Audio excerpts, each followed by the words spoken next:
The relationship between India and Pakistan, long fraught with tension, reached a boiling point on May 6, 2025.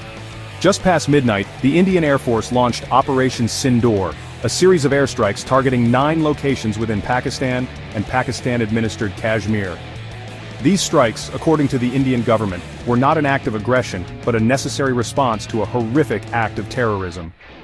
On April 22, 2025, the peaceful town of Pahalgam in Indian-administered Kashmir was shattered by a brutal terrorist attack. 26 innocent civilians lost their lives. India pointed the finger squarely at Pakistan, alleging the attack was orchestrated by terrorist groups operating from within Pakistani territory. Pakistan vehemently denied these accusations, further escalating the already tense situation.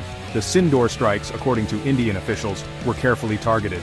They claimed to have hit terrorist infrastructure, training camps, and logistical hubs. These strikes, they asserted, were intended to dismantle the network responsible for the Pahalgam attack and deter future acts of aggression. However, Pakistan painted a very different picture. Pakistan claimed that India's strikes were not surgical. They alleged that civilian areas, including 2 mosques, were deliberately targeted, resulting in the death of 26 innocent men, women, and children. The Pakistani government denounced the strikes as a blatant act of aggression and a violation of its sovereignty.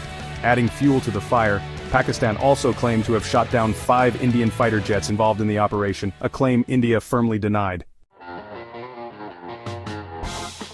The immediate aftermath of Operation Sindoor was a maelstrom of confusion, anger, and fear. Pakistan, reeling from the strikes and the loss of life, vowed swift and decisive retaliation. The Pakistani military, while not specifying the timing or nature of its response, promised that India would be held accountable for its actions.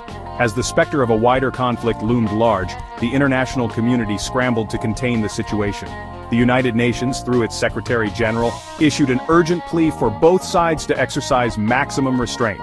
The United States, while acknowledging India's right to self-defense, urged a de-escalation of hostilities.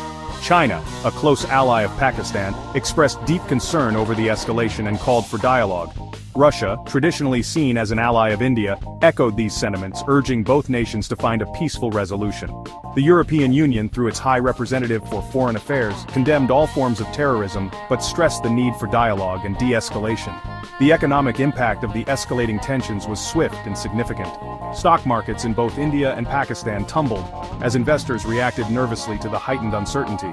The Indian rupee weakened against the US dollar, reflecting the growing unease in the financial markets. Several international airlines canceled flights to and from major cities in both countries, citing safety concerns. To understand the gravity of the current situation, one must delve into the tangled history of India and Pakistan, particularly the long-standing dispute over the Kashmir region. The partition of British India in 1947, which created the independent nations of India and Pakistan, left the fate of Kashmir unresolved. This mountainous region, with its strategic importance and cultural significance, became a bone of contention between the two newly formed nations. The first of 2 wars over Kashmir erupted in 1947, ending in a stalemate that left the region divided along a fragile line of control. The Second War, in 1965, also failed to resolve the underlying dispute. The 1990s witnessed a surge in militancy in Indian-administered Kashmir, with Pakistan accused of supporting separatist groups. A deadly terrorist attack on the Indian parliament in 2001 brought the 2 countries to the brink of war. While tensions cooled in the following years, the underlying issues remained unresolved. The 2016 Uri attack and the subsequent surgical strikes conducted by India within Pakistan-administered Kashmir marked a significant escalation in tensions. The Pulwama attack in 2019, which claimed the lives of 40 Indian security personnel, led to a retaliatory airstrike by India on a suspected terrorist camp inside Pakistan. As the dust settles on Operation Sindoor, the world watches nervously, hoping for a de-escalation but bracing for the possibility of a wider conflict. The situation remains highly volatile, with both India and Pakistan seemingly locked in a dangerous game of brinkmanship. The presence of nuclear weapons in the arsenals of both nations adds another layer of complexity and danger to the situation. The international community faces an uphill battle in its efforts to mediate a peaceful resolution. The long-standing mistrust between India and Pakistan, coupled with their entrenched positions on Kashmir, makes finding common ground an arduous task. The involvement of non-state actors, particularly terrorist groups operating in the region, further complicates the situation. The humanitarian cost of this conflict cannot be ignored. Innocent civilians on both sides of the border are bearing the brunt of the escalating tensions. The loss of life, the displacement of families, and the psychological trauma inflicted by violence have long-lasting consequences. The economic impact of the conflict, particularly on the already fragile economies of the region, will further exacerbate the suffering of ordinary people.